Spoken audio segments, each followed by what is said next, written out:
La morale est tout simplement, il faut l'admettre aujourd'hui, une compétence naturelle de l'homme, dont on trouve des prémices, avec un C, hein, des commencements, dans le règne animal, sélectionnés par l'évolution, et donc issus d'elle, qui amène l'homme, à travers la civilisation, à s'opposer à la concurrence vitale et à se tourner peu à peu vers l'universel. C'est ce que Patrick Thor a appelé l'effet réversif de l'évolution, qui est un très très grand concept qui correspond exactement à ce qu'on trouve chez Darwin, même si le concept n'est pas formulé par Darwin. Elle est donc aussi, cette morale qui vient de l'évolution, soumise à l'histoire, prenant le relais de l'évolution, et cette histoire lui permet de s'approprier progressivement son contenu universaliste, lequel n'est pas d'emblée donné à l'homme et en l'homme parfaitement. On a justifié l'esclavage dans l'Antiquité, historiquement. Il n'y a pas eu une seule condamnation de l'esclavage. Il y a donc un progrès évolutif vers la morale, qui précède en quelque sorte l'histoire, et ensuite un progrès historique dans la morale. Il ne faut pas confondre, bien entendu, ces deux progrès. Ce progrès est incontestable, pour ceux qui seraient un peu sceptiques, et il va s'exprimer dans le droit, l'instant juridique, et dans les normes dont le droit est porteur. Il culmine tout simplement avec la Déclaration des droits de l'homme et du citoyen en 1789, avec son article 1 affirmant que les hommes naissent libres et égaux en droit. Et la déclaration de 1958 ajoutera, 48, excusez-moi, ajoutera tous les hommes. Mais les hommes, c'est tous les hommes. Comprenons bien cet article. Tous les hommes naissent. Ce n'est pas un constat empirique. Il naîtrait de facto, non. L'expérience à l'époque nous montrait le contraire. Et vous prenez une loupe, vous ne trouverez jamais ni l'égalité, ni la liberté dans la réalité de l'époque.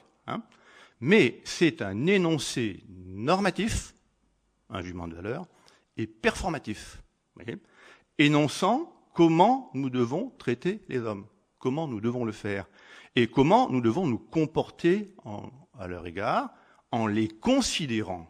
Vous voyez, ils sont, ça veut dire qu'il faut les considérer comme libres et égaux en droit. Et cette exigence est en quelque sorte, par la déclaration, vous voyez, inscrite en l'homme, elle est inscrite, vous voyez, ou plutôt, je vais reprendre un terme de Paul Ricoeur, mais qu'il a lui-même emprunté au philosophe américain Strawson, elle est ascrite en l'homme. Voyez, et vous avez une espèce d'alchimie, là, à la fois ontologique et normative, qui fait que les hommes sont dits être ce qu'ils doivent être, c'est-à-dire les hommes sont perçus comme nous devons les traiter. Et ce comme est inscrit en quelque sorte dans leur nature normative.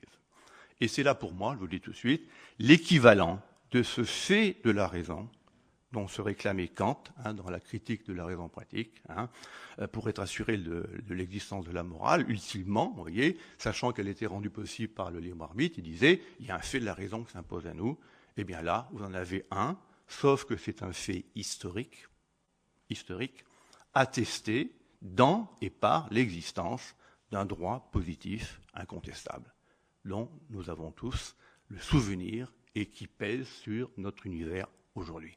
Vous voyez ce qui se passe dans les pays arabes.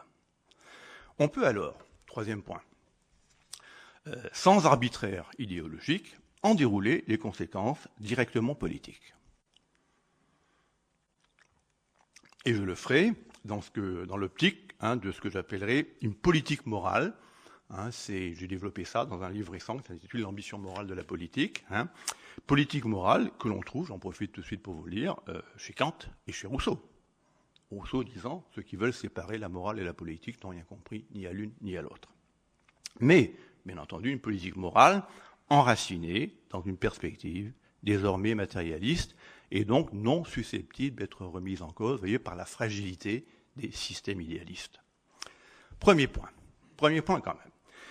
Il faut cesser d'enfermer la morale dans la sphère des relations interpersonnelles, tel que le voudrait le retour récent de la philosophie morale en France. Et quand je dis ça, je pense à Monique Cantos-Perber, qui a dirigé un dictionnaire qui devait être là, et son optique, c'est ça. C'est une vision interpersonnelle ou intersubjective, avec sa problématique un peu désuète des vertus et des vices.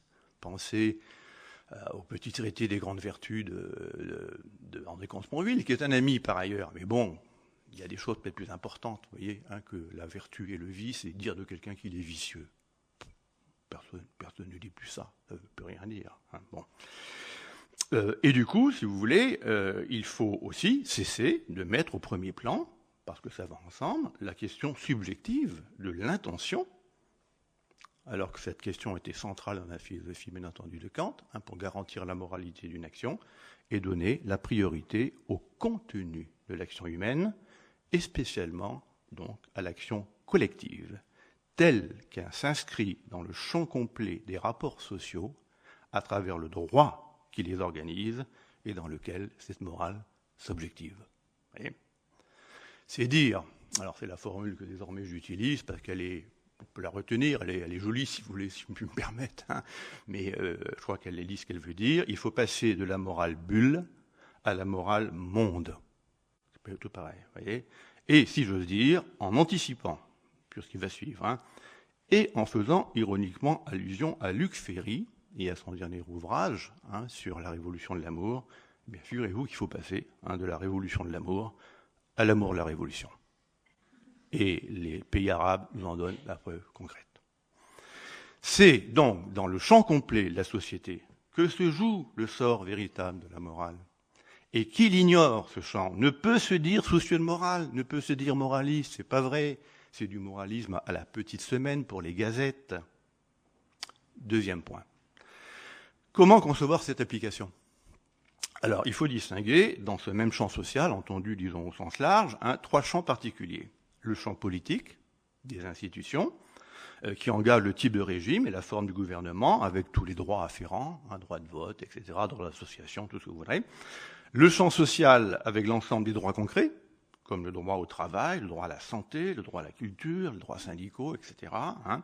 Et enfin, le champ proprement économique de la production, des rapports de travail, hein, avec la question de la propriété des moyens de production.